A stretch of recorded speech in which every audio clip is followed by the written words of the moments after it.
Assalamualaikum, salam semangat pagi teman-teman ya. Ini membahas tentang DM yang saya dapatkan melalui media sosial. Nah, DM tersebut berisi kekhawatiran atau keresahan apabila pada saat menerbitkan izin PIRT itu tidak lolos survei.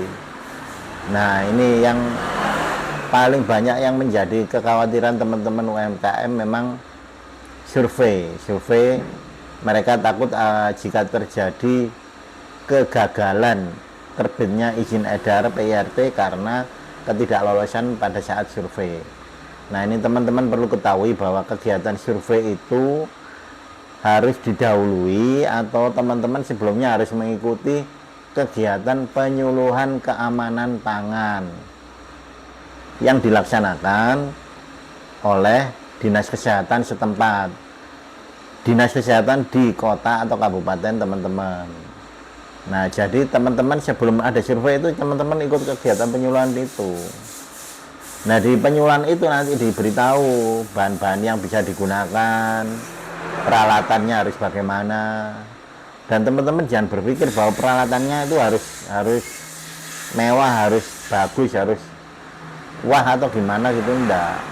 Peralatan produksi itu bisa dari peralatan yang teman-teman gunakan di rumah tangga. Peralatan dapur itu bisa digunakan, yang teman-teman gunakan keseharian itu bisa digunakan. Dapurnya, proses produksinya di dapur yang teman-teman gunakan saat ini di rumah tangga itu juga bisa. Ya memang itu tujuan PIRT itu, untuk memfasilitasi industri rumahan ini. Jadi nggak harus tempatnya khusus, produksi khusus, enggak. Dan apalagi kalau tempatnya khusus, berdiri sendiri, peralatannya khusus, nah itu teman-teman yang malah mestinya tidak bisa mengajukan PIRT, malah harus mengajukan izin BPOM dari Badan Pengawasan Obat dan Makanan. Nah, PIRT ini memang untuk itu, untuk yang industri rumahan. Jadi teman-teman jangan khawatir kalau survei ternyata wajannya yang digunakan sama dengan wajan saat kita memasak rumah tangga, ya itu memang boleh, diperbolehkan. Nah, setelah mengikuti kegiatan penyuluhan keamanan pangan, teman-teman nanti akan diarahkan, baik itu dari bahan, cara pengolahan, label kemasan, itu apa aja yang dicantumkan pada label kemasan itu nanti teman-teman diajari, dibimbing istilahnya ya.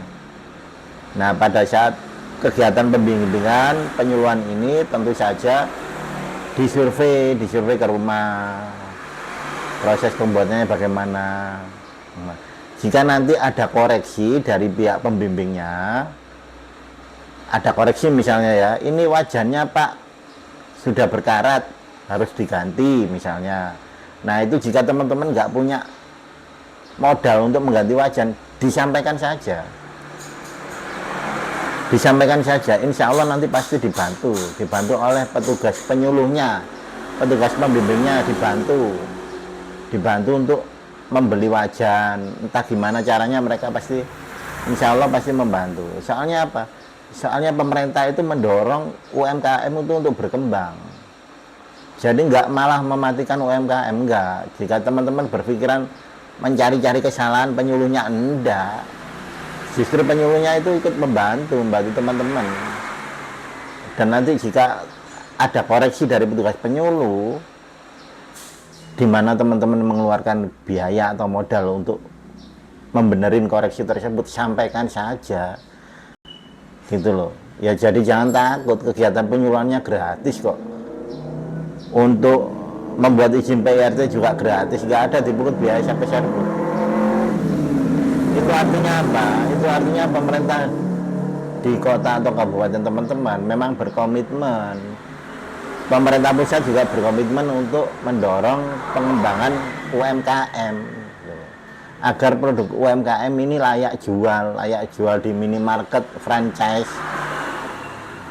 Saya tidak menyebutkan merek ya, minimarket franchise tentu teman-teman tahu, di kota teman-teman pasti banyak.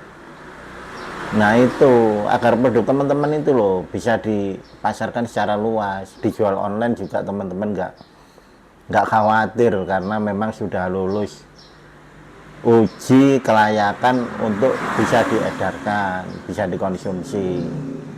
Nah teman-teman jika ada kendala sampaikan saja ke petugas atau pembimbing atau penyuluhnya, nanti pasti akan dibantu. Apakah itu kendala berupa kebutuhan materi atau kendala berupa bahan baku yang sulit didapatkan, nanti disampaikan saja. Solusinya pasti ada di semua kendala. Begitu teman-teman ya. Jadi izinnya itu secara online juga gratis. Kegiatan penyuluhannya juga gratis. Kalau ada kendala, kalau ada koreksi dari penyuluh, sampaikan saja. Jika teman-teman ternyata mengalami hambatan, sampaikan saja. Nggak usah takut teman-teman. Kalau teman-teman takut, kapan melangkahnya? Kapan produk teman-teman itu bisa menjangkau ke pasar yang lebih luas? Nah itu teman-teman ya. Salam sukses terus untuk UMKM Indonesia. Assalamualaikum.